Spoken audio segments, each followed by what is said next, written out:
Hello and welcome to the No Balls Podcast. I'm your host, Patrick McDonald, with me co-host Sheldon Kaufman. Today we are doing the Wizards preseason predictions and offseason recap episode. This is a special one. Sheldon is one of the 10 Wizards fans in the world. All right. We have 2 episodes a year where we're talking about our 2 favorite teams. We're talking about the Wizards. I gotta say, I did watch a good bit of Wizards for you last season, way more than I should have. But yeah, That's real. they're in the midst of a rebuild. We'll be able to get a lot of up close fan insight. Speaking of that fan insight, usually Sheldon gives me a trivia question. Today we're flipping it. Since Sheldon is the Wizards fan, Sheldon, No.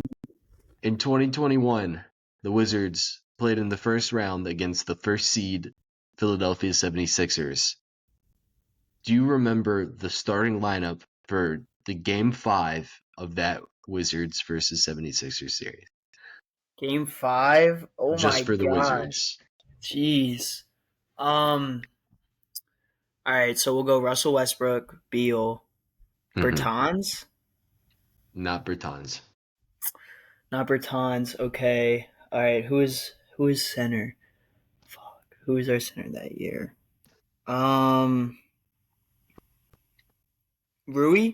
Was Rui on the team? Rui was a starter. Yep. Okay. Did Gill start that game? Anthony Gill? I don't think so. That was a pull. No, not Anthony. That was like he got some rotation minutes, I remember, in that series. But all right, so I have 3 right now. Oh my God, you're literally right. Oh my God. He did. He played 10 minutes that game. Told you, bro. Okay, dang. I'm really struggling. Like, who is the center? That's really throwing me off. I don't know. It's like Rui, but as a center. He's a good player. It's just it. Oh, Daniel Gafford. Yeah, there you go. Gafford was on. Yeah, there we go. There's no chance you get the 5th guy. Is it Bonga? No. I'll give you a hint. This guy, when we did a couple of our redrafts, we ended up redrafting this guy last in his draft.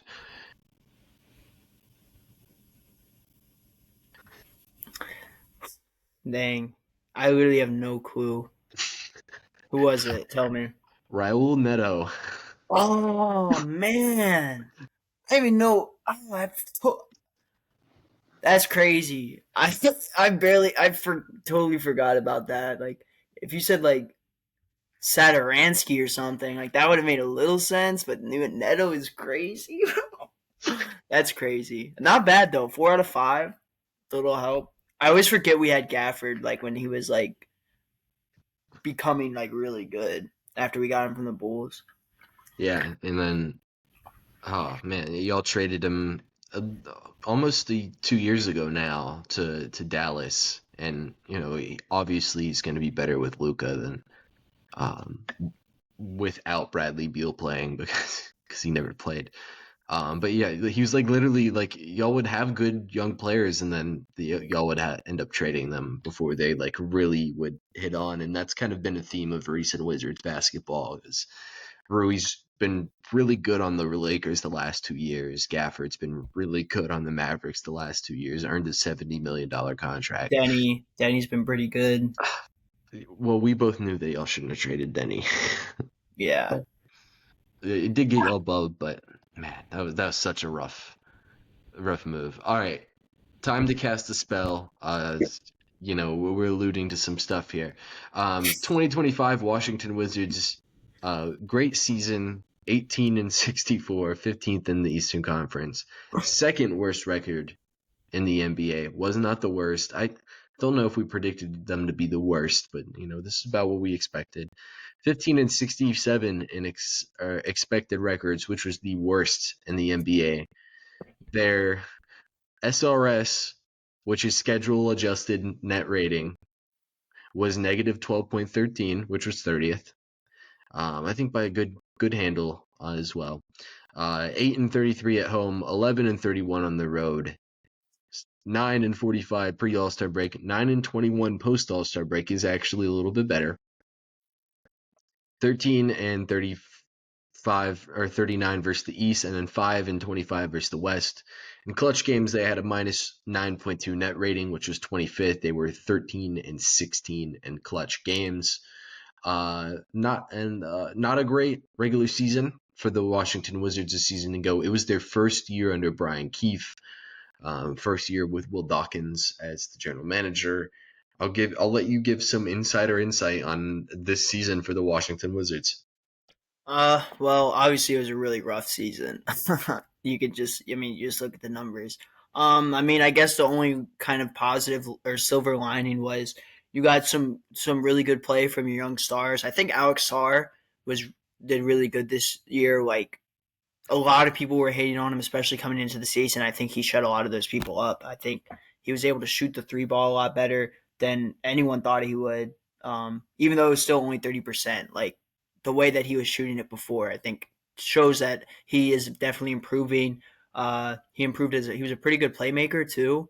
Really good defender, like insane defender. And then also Bub Carrington, played all 82 games for you, showed a lot of promise. Keyshawn George quietly became like a really solid defender and a guy that can knock down threes. So there's a lot to look forward to. And I think that, I mean, when we talk about some of the moves that they've done this offseason, there's even more to be excited about for the Wizards. Yeah, and like it was not supposed to be a good season. They played, I think, the most rookie minutes in the league last season. And like they were, they were bad. Like we'll leave it at that. They were bad. So even the veterans that they brought in were not good for them, and it really sucked for them. But we're going to talk about why that's different and why this will be a championship team this upcoming season. First, we're going to continue on the 25 Wizards. Here's their offense. I was legitimately shocked when I saw their offensive rating 106.8, 30th in the league. It wasn't that far ahead of or behind the Hornets, because the Hornets also were terrible, but like it was just so crazy to see an offensive rating that low. They were 26th in preventing turnovers, 24th in getting offensive rebounding. Played with good pace, fourth in pace. Uh, Unfortunately, I don't know how much that pace helped them. Um, we'll talk about it frequency wise. Fourth or 4.3 isolation percentage, 28th highest frequency. At least they weren't running a ton of isolation. And all fairness, though, they were not good. 28th in efficiency for isolation. Their ball handlers in the pick and roll ran the fifth most ball screens, kind of a staple of a bad team. And then they were 21st in efficiency. Not actually too bad, but still not good. Um, their roller frequency, 7.4%, ranked second in the league last season, 103 points per possession, 27th. They had bigs that were okay, but this wasn't the strength of their bigs. I think, especially with Sarr's case, you kind of need an over the top lob passer, and their rookie guards are not going to be doing that. Post up percentage was 20th in the league last season. A lot of that is Valanciunas driven, and then 9.4 points per possession on those post ups was not good. 20th in the league. Transition offense, they got into transition a lot. 10th highest frequency at 19.4%. They were not great finishing there. 27th in efficiency, but getting in transition was good for them. Young legs, run fast, pretty solid there. It was by far one of the worst offenses in the league. A ton of young guys running the show and veterans that were a lot worse than we expected them to be. So, what do you think about these Wizards? Yeah, so a lot of bad stuff, like you mentioned. The transition stuff is just frustrating. Like you said, young legs like to run, but I felt like they never ran to the basket. They ran to the 3 point line, and they just like any time they were open, they shot. And a big struggle for this Wizards team was just like shooting efficiency this year. Like, they just really struggled with converting their shots, and I think that's what really hurt them in transition. and a lot of other stuff here too. I think like what you said, pointing out that Alex Sarr, like when he's running that pick and roll and he's going to get the ball, he wants like a guy that's going to lob him, give him lob, like lob the ball up to him, a lob threat passer. And we really just didn't have any of that at point guard. Last season, like Bub Carrington was great, but he only averaged 4 assists per game, and I mean that was the highest on our team. So just really no true point passing guard, Um, and a lot of that just has to do with youth. Like you said, the young guys are running the show. You're going to get a lot of bad stuff, a lot of turnovers.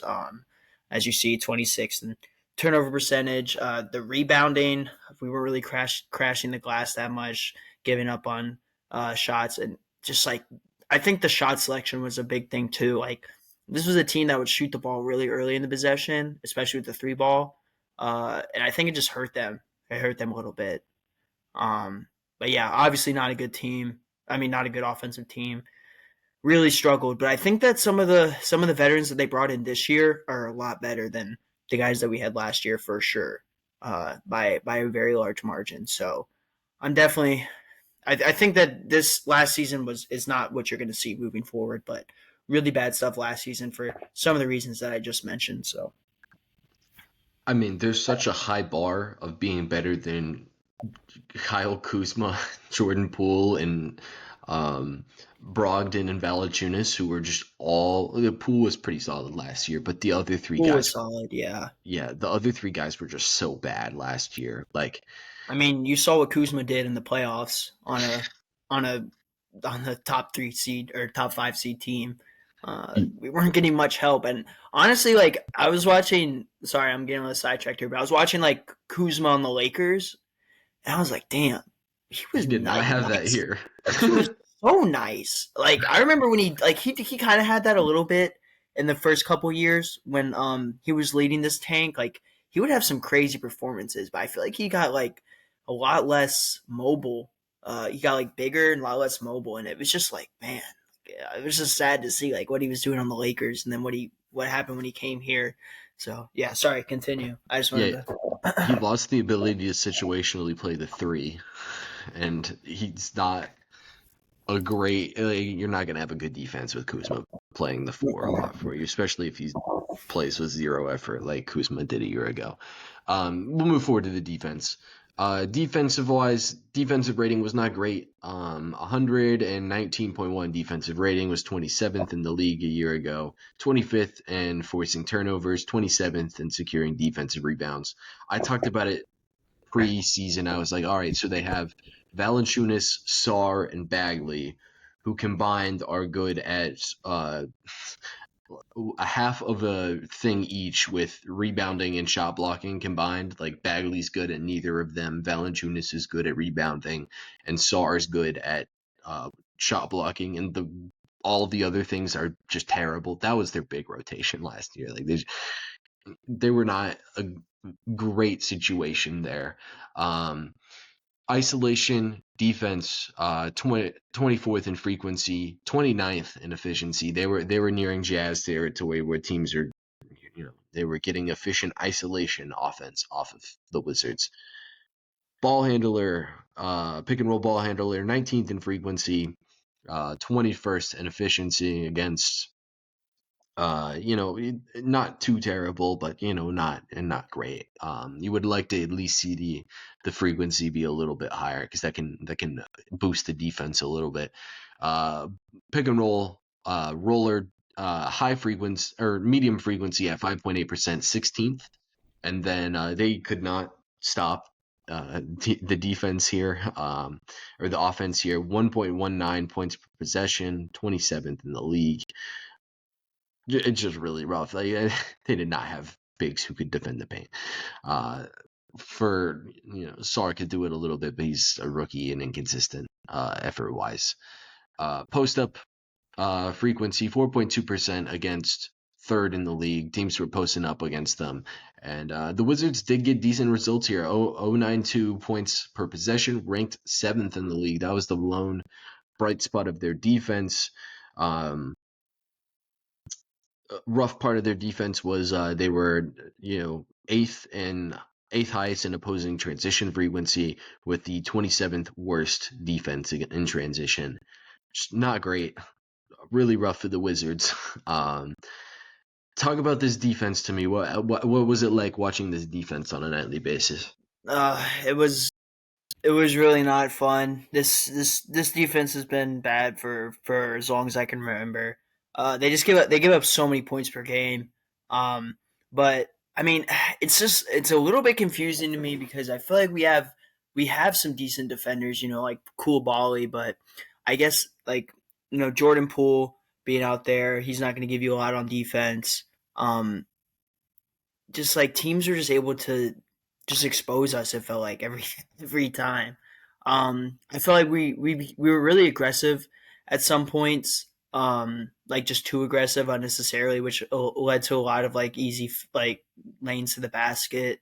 As you see there, the rebounding is really bad. I felt like whenever a shot went up, instead of like boxing out a guy, everyone just was like looking at the ball go up, which just allowed the other teams to get easy second chance points off of us. Um, and like I think just looking at these numbers right now, it looks like just the pick and roll roller stuff is just crazy to me because I feel like Alex Sarr should be able to shut that down like pretty easily. But I guess it like you also need some of that point of attack stuff, and some of the guards that we had just really weren't like capable of shutting that down.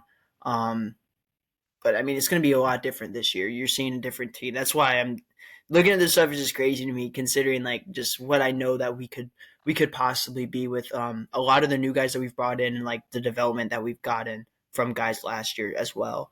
Um, so yeah, but this defense was just it just struggled on the perimeter a lot, and obviously struggled on the inside when Alex Sarr wasn't out there.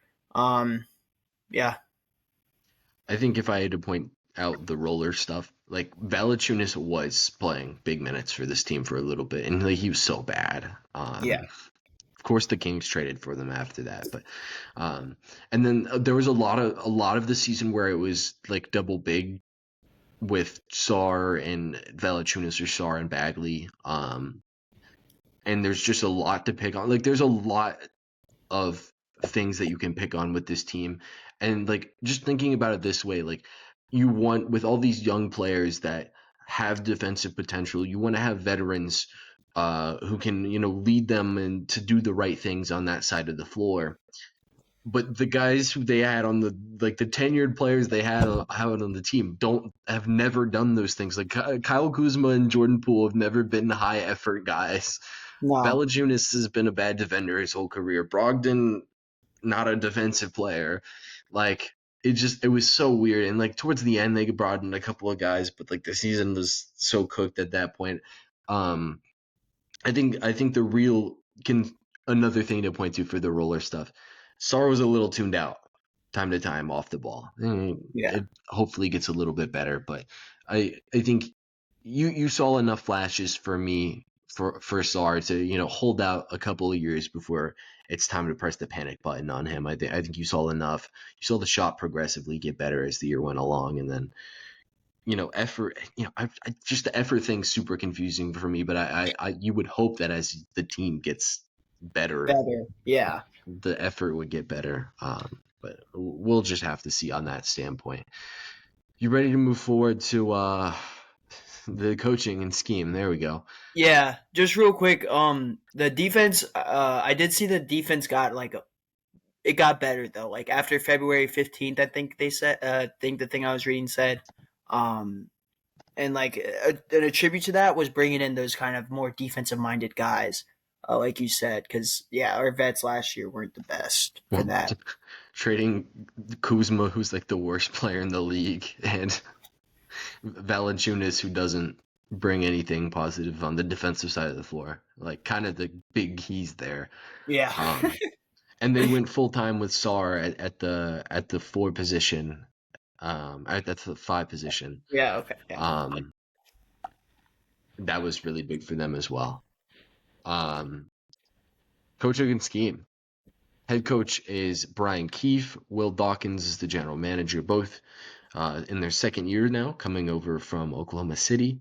Assistant coaches, Alexis Ajinça, do you remember him?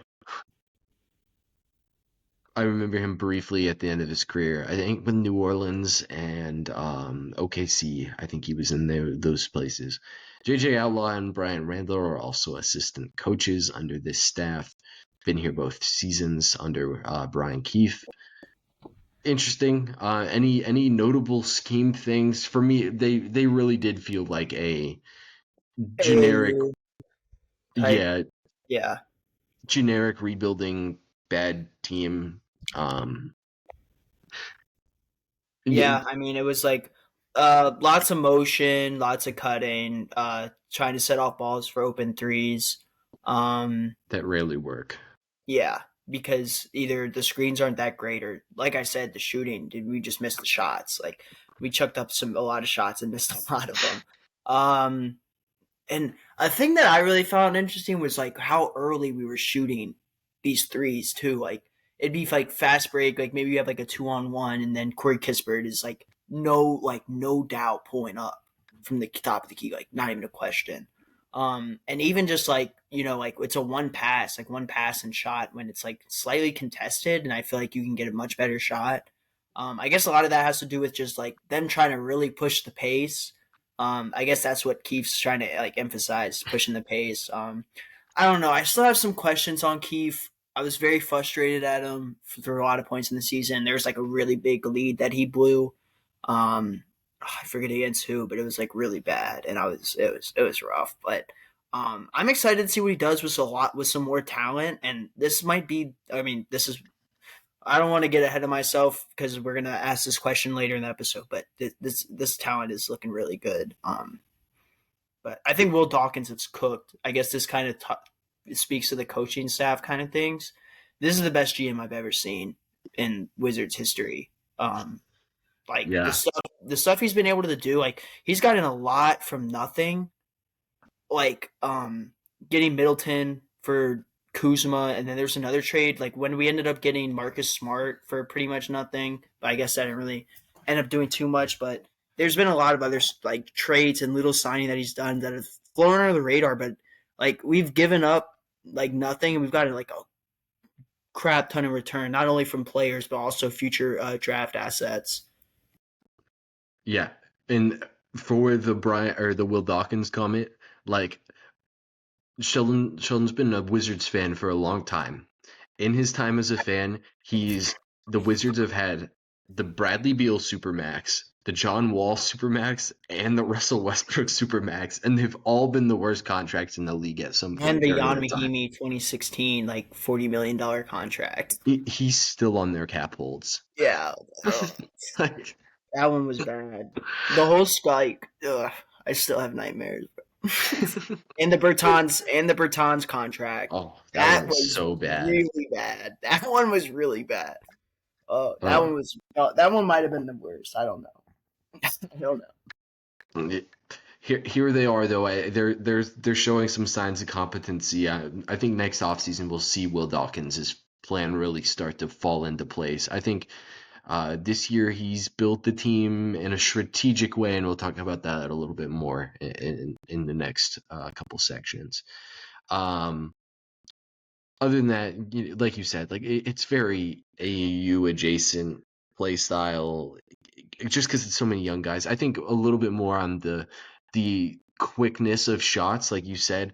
I think some of it's like young player empowerment, like you want to encourage the young guys to shoot, otherwise they're just going to be so shot shy for their entire career. It felt like you want them to build up the comfortability shooting now, and then as they progress as shooters, they'll just keep the same volume rather than having to get better as a shooter and improve their volume as well. It's just the shooters that they had weren't like that great. Like Bub Carrington's a fine shooter, but like it wasn't his main skill.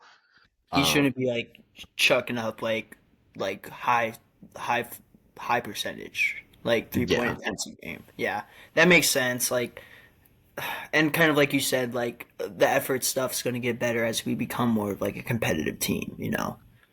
Hopefully in a couple of years.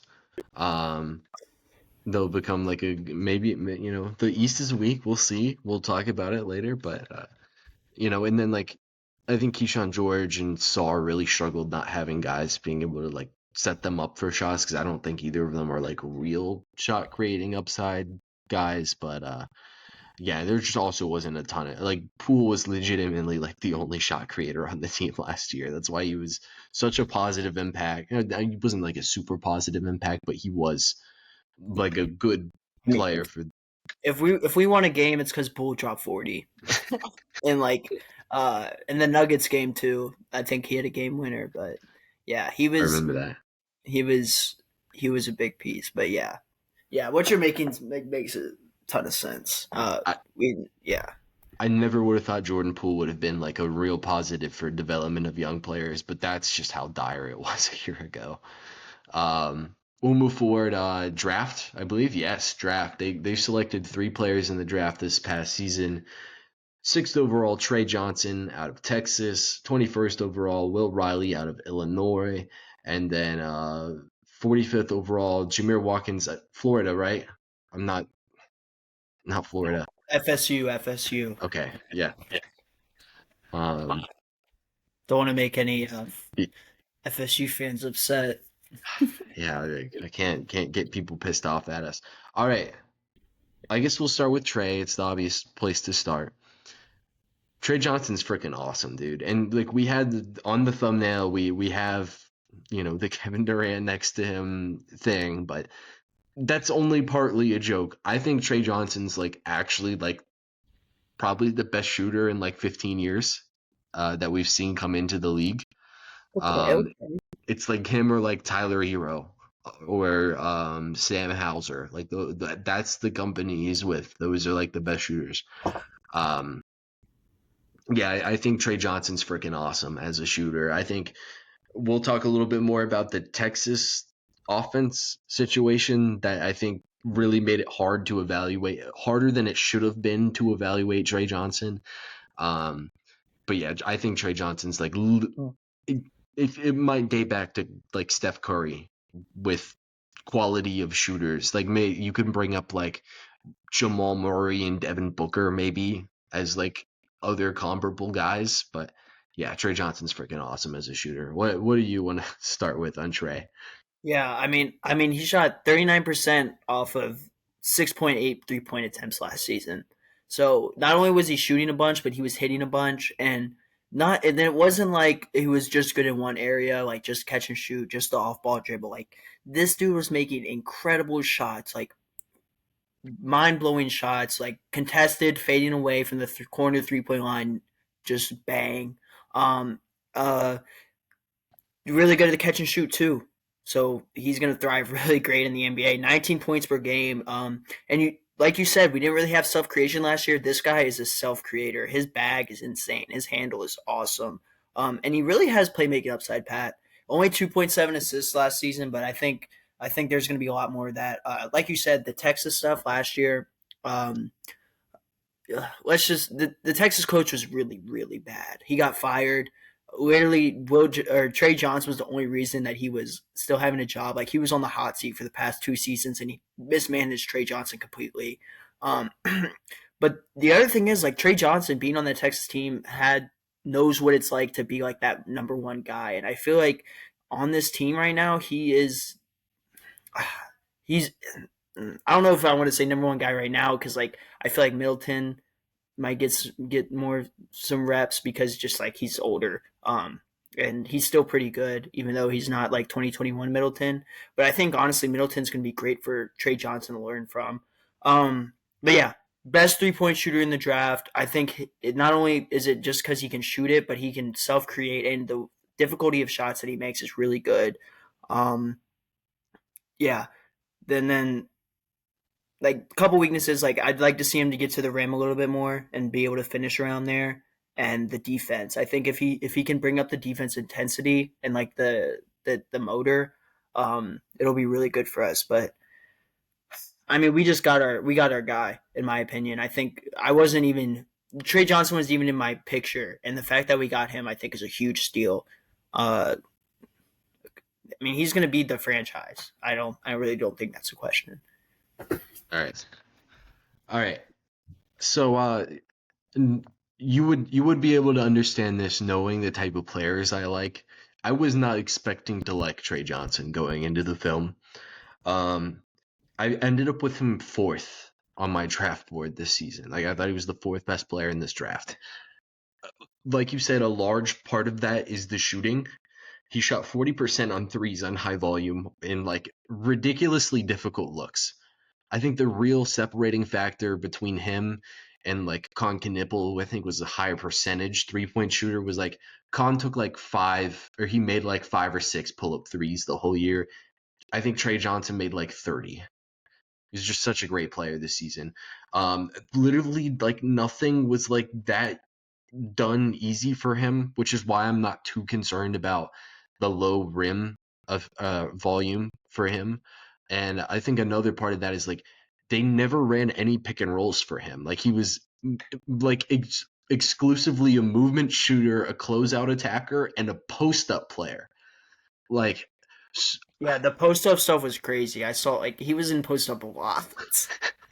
it was just it was so bad. Many situations where he's not going to get assists, he's not going to get a ton of like rim touches because the defense is going to be slanted towards the paint on a kick out.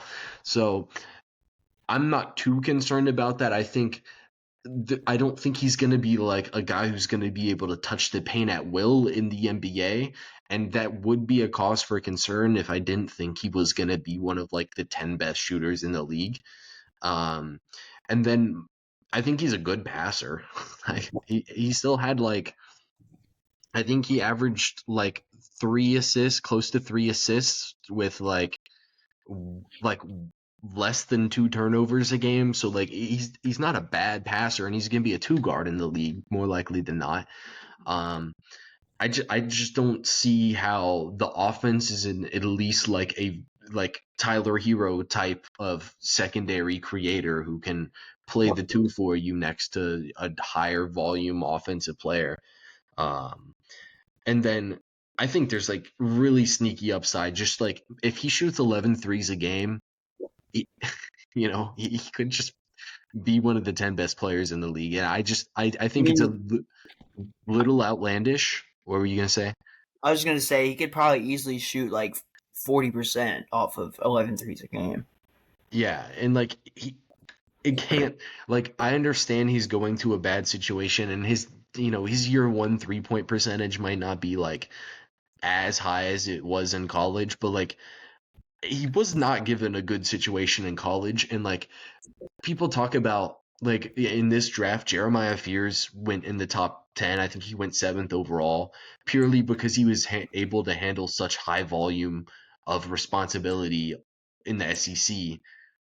Trey Johnson did that while also being very good. Like I think Trey Johnson falling to 6 will be it could very well be a mistake from the people drafting ahead of him. I think there's so much ceiling. And we didn't even talk about it. I think the defense has a chance to not be bad. He's 6'4", 6'5", and he's got a 6'10" wingspan. He's not a terrible athlete. Like he will, I hope, at least get to the point where like he's not terrible on that side of the thing. And I think a key for him too. I usually when you tell players to add strength, it's like, well, you're just gonna also get a little bit slower if you add 15 pounds of strength. Trey Johnson like isn't like a speed separation type of guy. Like he gets open off of precise movements and timely cuts, timely relocations. Um, Hopefully, some pick and rolls in the NBA. Like you have the best pull up shooter in college basketball, and you're not allowing him to shoot pull up mid range jump shots out the pick and roll. Like just so crazy. I don't understand how that team was mismanaged so poorly. I think the key skills for him are like, does he develop as a driver to at least be like fine? He doesn't have to be like an elite driver because he's gonna be so good at shooting that he will be efficient. And like, I think we pulled the summer league stats. He had like a 36 or not 36, 63% true shooting percentage in summer league. I'm a believer in Trey Johnson primarily because he's a sicko too. Yeah, I think he averaged like 23 in summer league too. Yeah, he balled out. I'm in on Trey Johnson. I think he could win Rookie of the Year, but it'll probably be Cooper Flag. But That the money, there's no money there in Cooper Flag. All the money's in Trey Johnson, Pat. yeah, We'll there's start there's a we'll start a GoFundMe, and however much money's raised by the start of the offseason, we'll put it all in Trey Johnson. that's the type of gambling I can get down with. No risk. Other people's money, not mine. This is house money. All right. Will Riley, I was just in Illinois. I didn't see any Will Riley jerseys. Um, Will Riley, I think, is really cool. I think more than anybody, he could have benefited from staying an extra year in college. I think the reason he didn't is because he had teams saying, probably the Wizards saying, like, yeah, we're going to take you in the first round. And I think later on in the season, they moved away from Kasparis Yakachonis as like their main creator and gave the ball to Will Riley a lot more. Um, and I think it was pretty successful. I think the key with him is like he's so controlled as a ball handler, and as for a skinny dude, he plays extremely physically, and he shot 61% at the rim as a guy who's like 180 pounds soaking wet. So way to go, Will Riley. He's got plus positional size. I think he's more of a like tall point guard than he is a wing player. He played wing in college. I think he's like a tall point guard, probably a positional too. And then I think the key skills for him are like 3-point shooting. I think he shot 33% on 3-point shots, and like pull up jump shots, he was 31%. He's a fine passer. I think he's a good player. And like the one thing with Will Riley is like he's like an abysmal defender. Like it was like really bad in college. But I think the offensive upside is more than worth taking a shot on at 21st overall. What do you have on Will Riley? Yeah, I like Will Riley a lot. Obviously, a little bit of like a project. He's a freshman, right? Yeah, freshman, Young really good freshman. catch. He's a pretty good catch and shooter. Shot 32% from the 3 point line last year. He's a great cutter, like you said. Like he's able to finish at that rim well, and he's not that big just yet. And he's still young, so he has a lot of growing to do. I think he's good playmaking too, Pat. 2.2 assists, but he can still, pass the ball a little bit, which I think is really good. And he can handle the pick and roll action well. Like you said, when they kind of moved to him being the lead initiator, I think that he was able to navigate ball screens well as the ball handler. So I think that's something to look forward to a little bit. Maybe they run some actions with him as well, because a lot of the times when they would run, like when the Wizards wanted one of their wings to go and score, they would run that pick and roll action. So seeing how he can navigate that is definitely something to look forward to. Yeah, it's really exciting. Like the size, the length. Uh, he has a lot to come, like a lot to bring for this team. And if he gets the shooting consistency down and like the size, I feel like it's gonna be really good, because once the size comes, I think the defense gets even better for Will Riley. Because already like versatile as a 6'8" wing. Ideally, he's versatile. He was bad. It was like unaware was like the main thing that came up for me is like he's unaware a lot and he has technique that he like desperately needs to fix.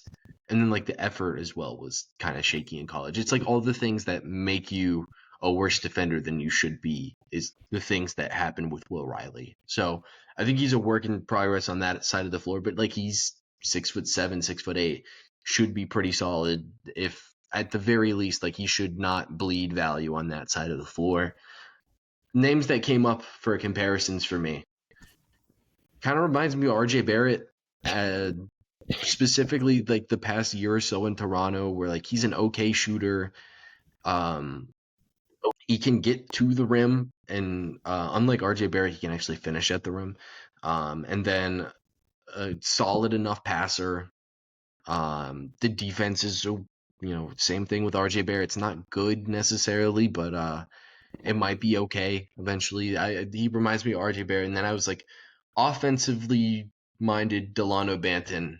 And that sounds terrible, but Delano Banton was, fine if he's a little bit better offensively. He's got an NBA job right now. So, what names came up for Will Riley, and then we'll do Trey Johnson because I realized we forgot him. Yeah. Cam Reddish was the name that kind of came up, kind of like a similar, not the best comparison, kind of, but kind of a similar game and kind of the similar size.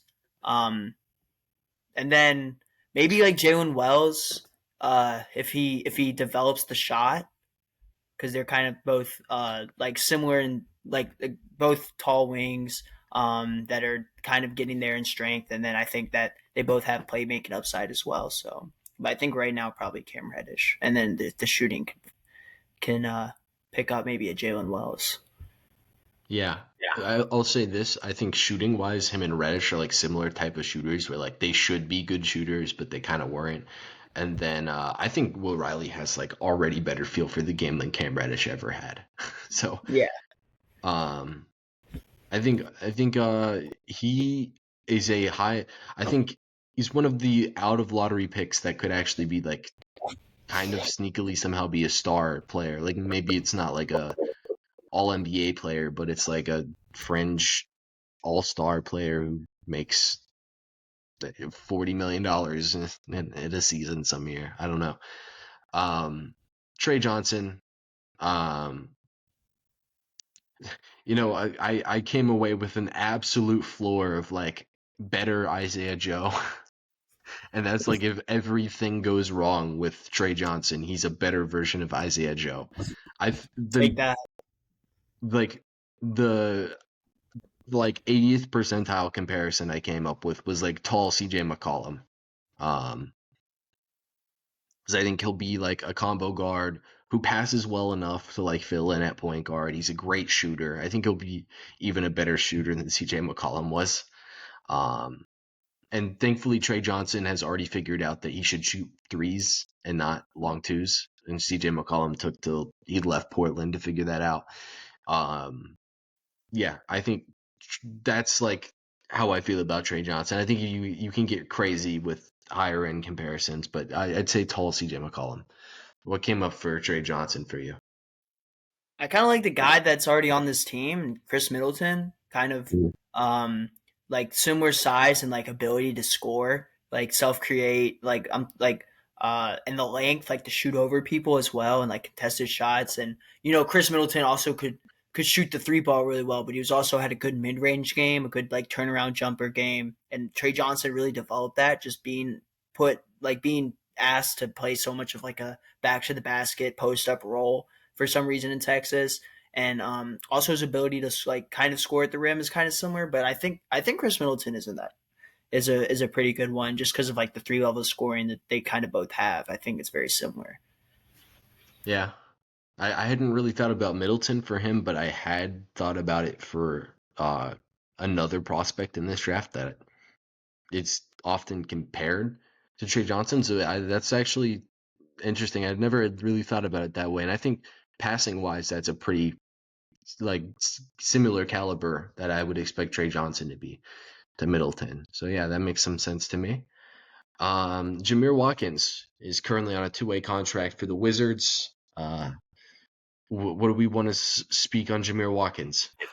I really, really like Jameer Watkins, Pat. I'm surprised he didn't get a standard, really, but this kid actually balled out at Florida State. Like he was one of their better players. I think honestly he was the best player there. I think he made a some All ACC team, maybe second team.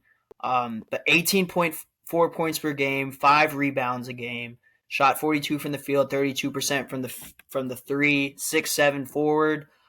Pat, this is a great defender, like really good on ball defender, really good at reading passing lanes. He had 8 steals in summer league in one game, and then he had 6 steals in summer league in another game. This kid is super disruptive and just tenacious on the ball. I'm really excited. Um, I'm really excited to see him play some defense on this team. And he's a good slasher, good big guy that can like really get to the rim well, use his size, use some footwork, and just body kits and get to the rim. He's great in transition because of that, and a really good rebounder, like really high motor rebounder. Like he wants the ball more than everyone else on the court. Like I said, 5.7 rebounds per game last year. Um, and like really his biggest weaknesses is probably the shooting consistency. Like I said, 32% from the 3-point line last season in college. Definitely gonna have to work on that a little bit in the NBA. Um, and then just the half court offense. If he can really develop that like getting to the basket in the NBA, I think he could play his way into like legitimate minutes, not just being as like a defender. But I mean, he's versatile. He can switch. And I love the defense, Pat. The defense is really intriguing on this kid for sure. I think at some point throughout the season he'll get a roster spot. If not before the season starts, when they buy somebody out, he'll probably end up with a roster spot. I think that this to me reads as like they are hoping this is their Dylan Brooks.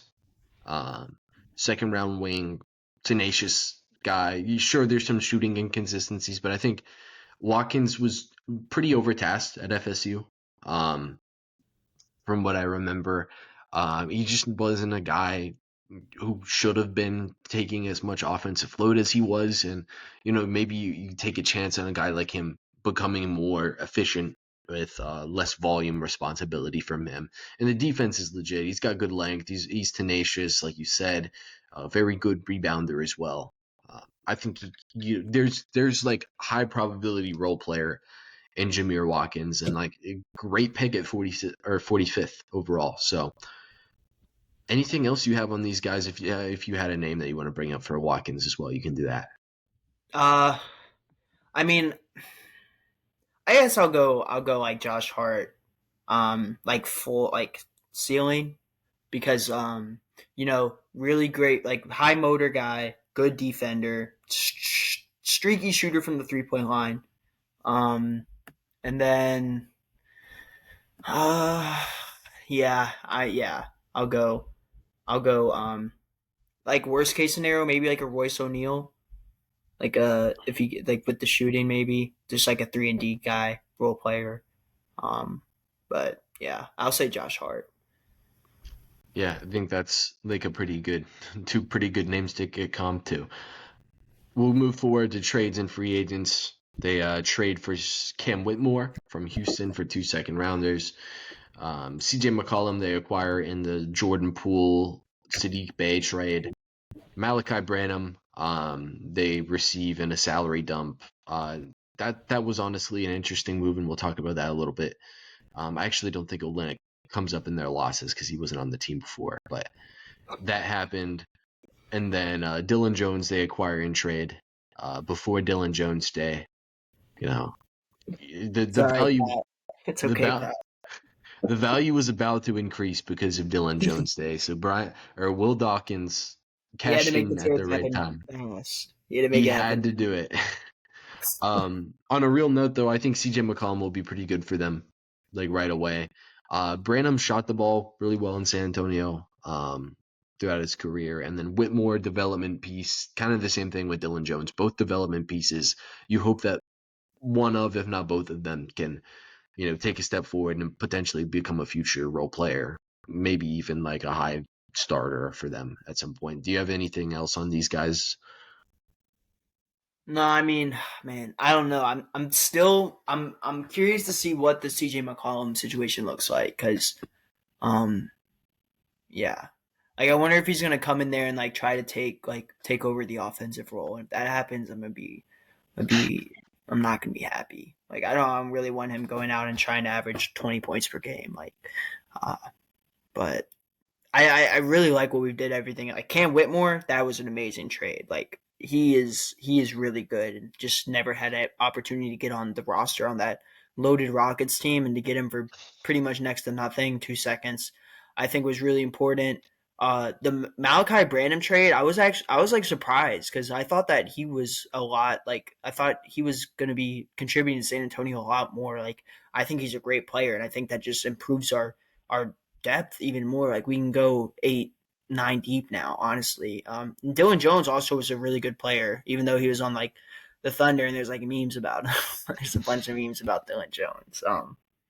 But he's And not bad, and like he won the summer league championship last year, so and bringing like some winning culture over.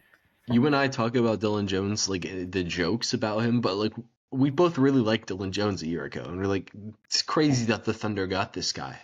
Yeah, Um, but I mean, you get two upside chances. I don't think CJ's the type of guy to hijack a young team.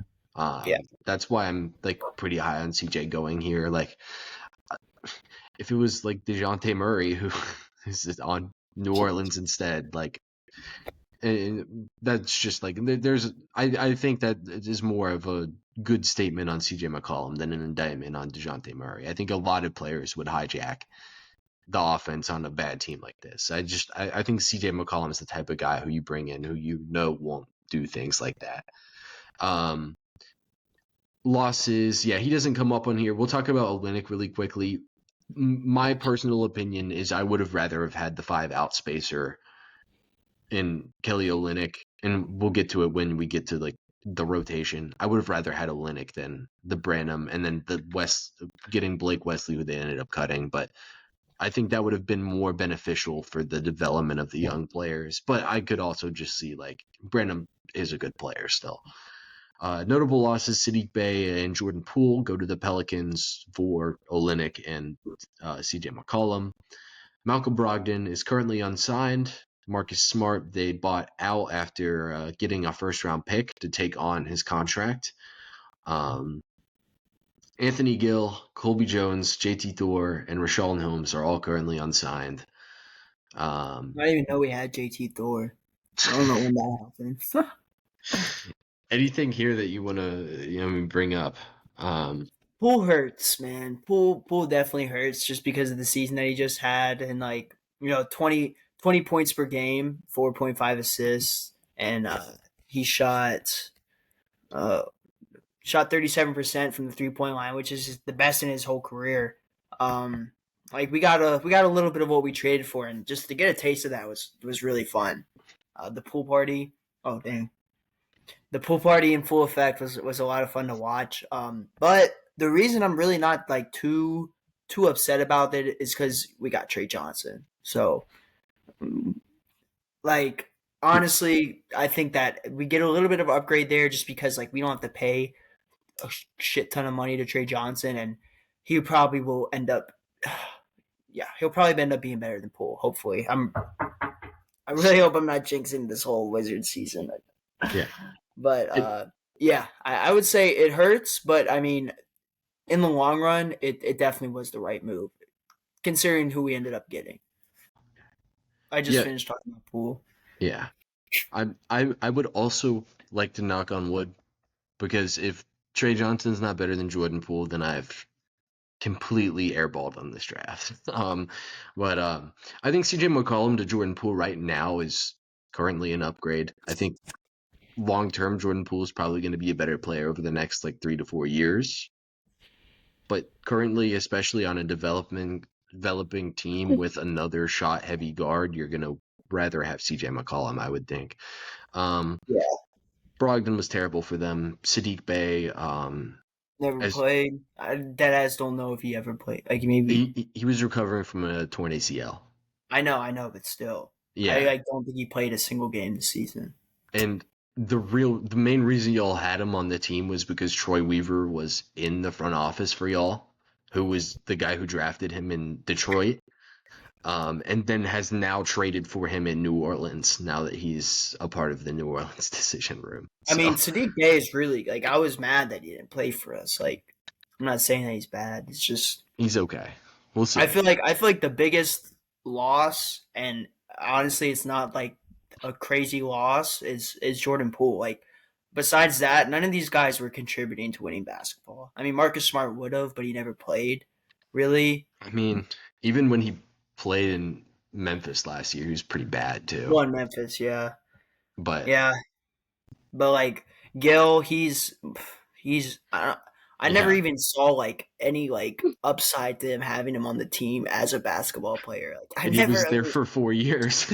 He was there for yes. Yeah, he was a 28-year-old rookie. Like he's like 33, and he made the league at 28 because I remember they were talking about that. But yeah, Rashawn Holmes is just more of a locker room guy. Like, love Rashawn Holmes and like what he's done for the developing players. But I Not good. honestly like these. It's a lot of names, but a lot of like nothing really that I'm gonna lose sleep over. You know. Yeah, for sure. And then the main reason you're great about the pool trade is because, we look at these books. Middleton and McCollum are the big numbers here, and they're expiring after the year. You have this Kispert deal. We liked it when it happened, but it It's rough. hasn't aged great, to say the least. And then it's rookie contracts and league minimum guys. So just literally like clean books, they'll What have what does like the red mean? team option. Oh, okay. Okay. um, Yeah, clean books, and then this will reflect in the fact that they can have a ton of cap space next offseason. 77 million even Dang. seems like max cap space of 110 million dollars next season. So they Nice. and then I would assume that like a realistic number there is like probably a little bit more than the 76. Hmm. So probably closer to like 85 maybe. Because that's just assuming you get rid of all your rookie team options. But either way, like they will be very flexible. If I had to guess, Will Dawkins won't necessarily go star hunting in free agency. He'll probably do some asset acquiring using cap space, like maybe taking on bad deals. Unlike Danny Ainge, he won't take on Yusuf Nurkic for nothing. Um, yeah, stuff like that. Good basketball moves. Lineup data, they were not good. Middleton came over halfway through the season, had a 110 offensive rating, which is really good because they had a 106 offensive rating. Um, so Middleton to have like probably close to like a +5 impact on their offense, really freaking good. Um, defense was still fine with him out there. Their most played lineup was Poole, Bilal, Bub, Kuzma, and Saw. Had a one Doomsday lineup, bro. The and torture lineup. 208 minutes. They had a negative 33.5 net rating and an Jeez. 86.7 offensive rating. That was their most played lineup. Like it wasn't like 106 like really bad or 104 that we had really bad. Like That's crazy. this is Nuggets without Jokic on the floor levels of bad. And Oh no, we're playing. it was your most played lineup. It was so crazy. Um well, there's not much else to come through lineup data wise. Actually, I'll pull up SAR's on off splits real quick because I think those could be pretty significant. Because SAR, you could be very critical of SAR and then you could be not critical of SAR. Um, the offense was not good regardless of if he was out there or not. He did make it generally worse. And then, the defense was a little bit better when he was on the floor. Just a little bit. We'll ultimately have to see. I was expecting it to be a little bit more positive. That's why I wanted to pull it up. But we'll just ultimately. I mean, he was also playing in the Doomsday lineup, so Not a I lot don't. of help there. Yeah, just so crazy. New lineups. I'm interested in your opinion here. Was like, you got to start two good players. Um, your two good players with McCollum and Middleton. I think they're both still really good when they play. And then I was like, all right, we'll do that. And then the three most important young players will also play with Bilal, Trey Johnson, and Sar. Um, what do you think about the lineup here? Yeah, I mean, this was the lineup I was gonna roll out there. Yeah, yeah, this is the lineup I would roll out there. Maybe just switch Johnson and McCollum. Like position wise, but I don't I don't really Yeah, think. Yeah, it would be point guard by committee anyway. yeah. So, uh, yeah, I think like this is okay. So here's some discourse in the Wizards and some Wizards fandom right now. There's a lot of discourse over George, Keyshawn George, or Koulibaly. Like who's going to be the future? Because like Keyshawn George is definitely like has a lot better. Because I'm thinking right now, like who would you start if like I'm thinking of like a guy you could throw in that's not right here right now. You know what I'm saying? And I'm thinking like maybe the only guy I would take out is Koulibaly and replace him with Keyshawn George. I don't know. I don't know if you start the lineup like that, but I mean, I think like going on in the future, I guess um, we I could see some things change with that. I think it will depend on who like the next big player they bring in is, because like we both really like Trey Johnson. I'm not sure if he'll ever get to like the best player on like a top team type of trajectory, and I think Brian Dawkins, Will Dawkins, there we go, long term expects to eventually get to that point, and therefore will bring in a player probably better than Trey Johnson. I think whoever that player is will depend on who sticks between Bilal and uh, Keyshawn George, because I think there is a possibility like Trey Johnson could get to the tier where like he's still your best offensive player. Like it's like that Trey Young, Damian Lillard type of tier where he's not your best player, but even though those guys have only been the best player on their teams for the most part, he's not. They're not your best player, but they are your best offensive player on like a very very good team. Um, I think that's the type of tier Trey Johnson can get into. I think if like they have somebody who's offensively slanted, you probably want Bilal out there. If you have like a neutral, like let's say they bring in like a four who um like just Jason Tatum, just throwing out a name, then you could Yeah, argue that like getting Keontae George out there as a like ideally a spacer and a passer would help grease the wheels of your offense a little bit because you don't need the defense as much. yeah, And yeah. then I think you could argue long term like both of them start too, and Trey Johnson plays point guard if there's another player better than Trey yeah, Johnson. yeah, yeah. But I think right now, I think I like this lineup. I think the only thing I was just thinking of like something to switch it up, you know. And I know, and I wanted to bring up that point of um just like the two wings discussions because I think that just speaks to, like how much Keyshawn George is like low key developed, going from like this kind of like we don't really know kid out of Miami, 23rd overall pick to like he's a really good defender and he's a good shooter and a good offensive game. Even though you can't really, that hair is crazy that he has. He has some crazy hair. I don't know how he hoops with it. I genuinely don't, but Yeah. he gets it done. So Um, the one other thing too. Imagine if instead of trading Denny, they traded Kuzma. yeah, yeah.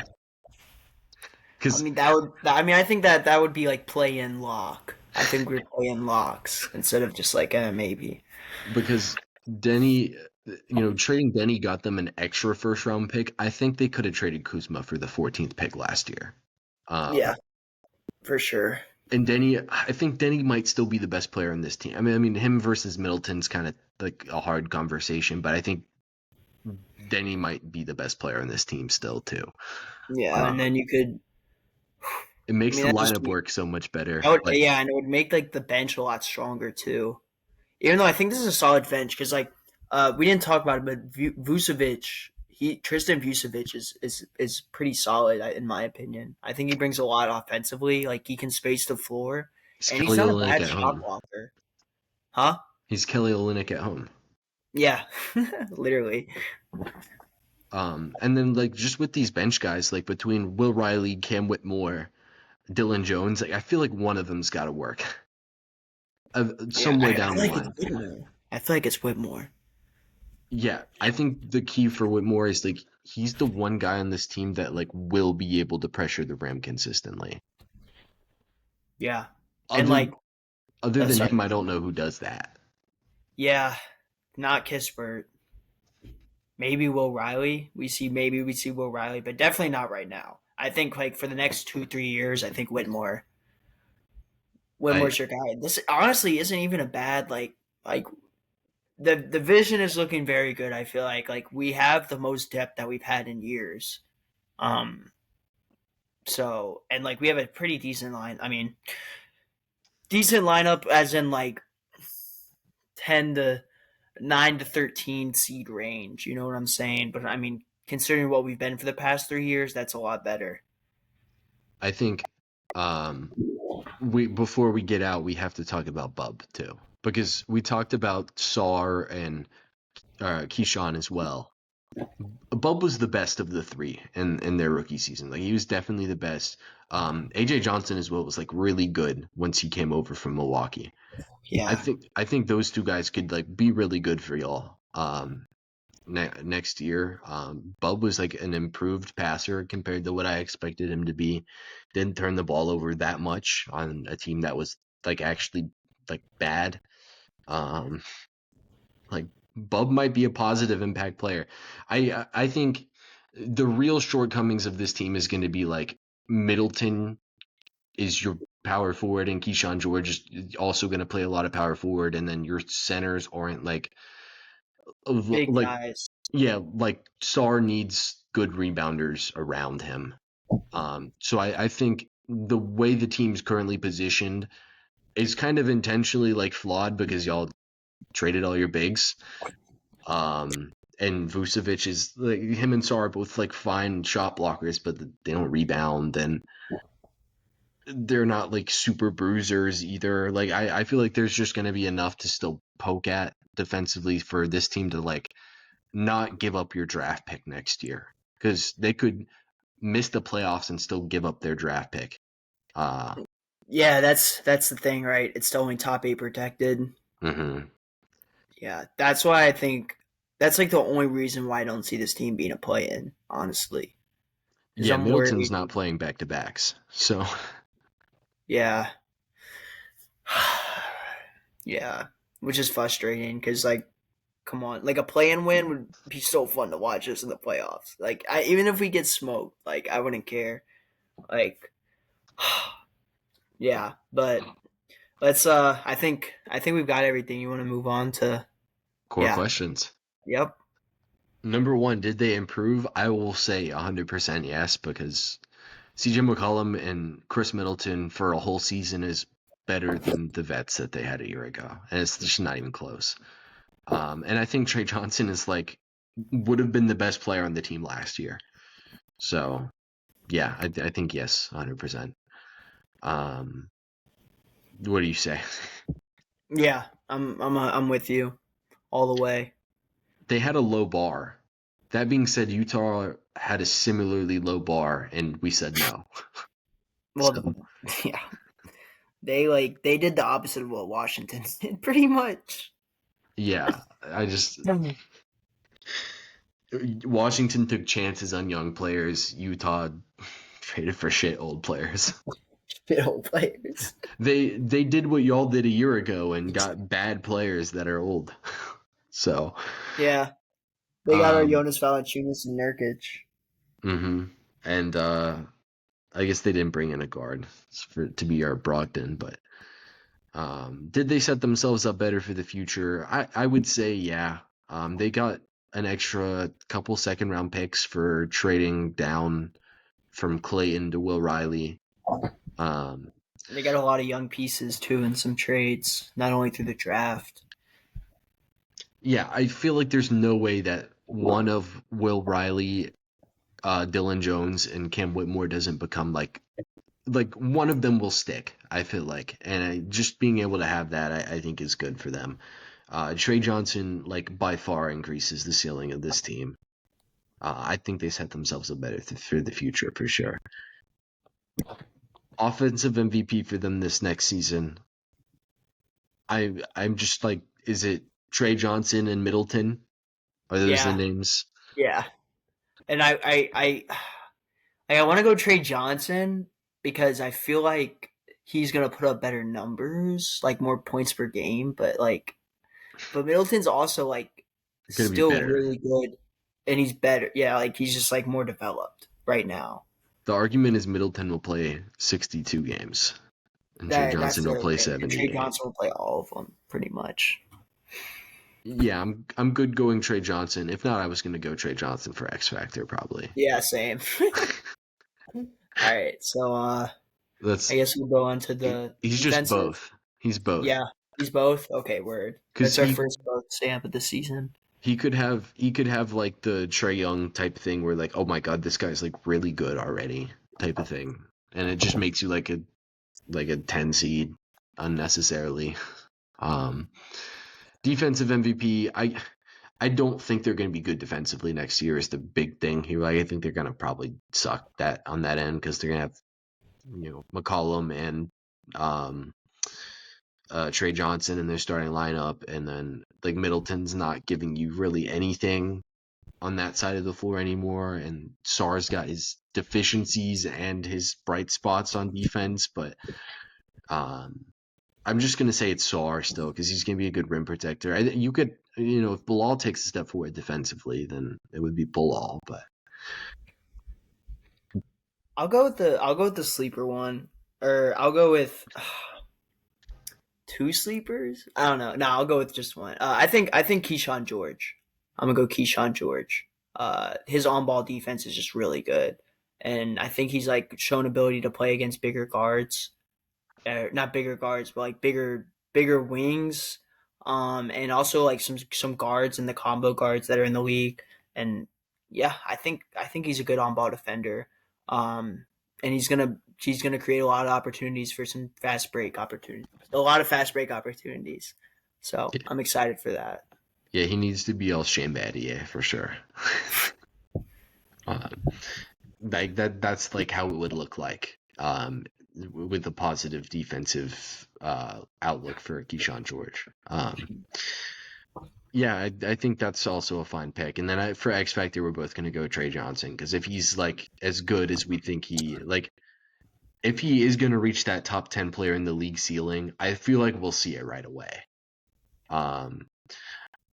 Like his shooting's already going to be so good that like the only thing that could be slowing it down is like he's not able to self create enough non 3 point attempt looks, so he won't get enough shot volume. But I think we'll know right away, kind of with Trey, if he's like a top 10 player. I think he's a good player regardless. But you got anything else? In general, Um, I don't know. I feel like I've kind of given the points throughout the episode on like just some key players and stuff to maybe look out for. I think this team has improved a lot. I think the numbers are going to improve a lot. I think the offense should get a little bit better. I think the defense is going to show some improvement. I believe in the defenders that we have. I guess it's just when you get out there and you have to guard five people, it gets a little wonky, especially with when you are wearing that Washington red and white and blue. So yeah, and you have um, Kuzma encouraging yeah, you to not do anything. yeah. So, but like, I'm excited. I'm way more. I feel like I'm more excited than I was last year. Especially with Trey Johnson. I think a lot of Wizards fans are excited. To be honest. Yeah, I think realistic outlook is like this is like the 20th best offense and like probably one of like the five worst defenses, and then like it's still like a 25 win team realistically, but like I think there is some sneaky upside to where like in a bad East it could be a play-in team. Is that the realistic Wizards fan expectations? Yeah, I think. Oh, real. I mean, I think realistically, I'm just worried that we're gonna just tank. But I mean, yeah, I think realistically, we're a really bad um playing team. Like, I think like our ceiling is the 9 seed. I guess I would say, Yeah, and and our that's if like floor is the 15. entire East goes to shit. That's if the entire East goes to shit, and we like, and Trey Johnson is like the second coming of uh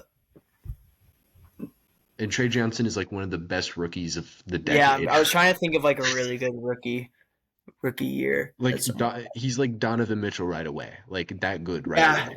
yeah, and then like our role players are like and then we somehow we have a really good bench. I feel like that's the only way. Like our bench is decent, but it's all scoring. Like not like we're not beating teams by defense, and the Wizards never have. Like we're always in the 120s They would make a mid-season trade for like their niche backup center that becomes a fan favorite, like their Robert Williams. Um, because if they are going to be somewhat decent, they like do need an extra center. But yeah, Yeah. I think this will be a much more positive season for Washington. Next time we do a full off-season recap for them, we will be talking about the direction looking better, is my projection. Next episode will be out in a couple of days after you're seeing this. Um, so Miami, Orlando, Charlotte, and Atlanta. So the next episode will be the Orlando Magic. Uh, Oh. we will see you guys then. Should be a fun one.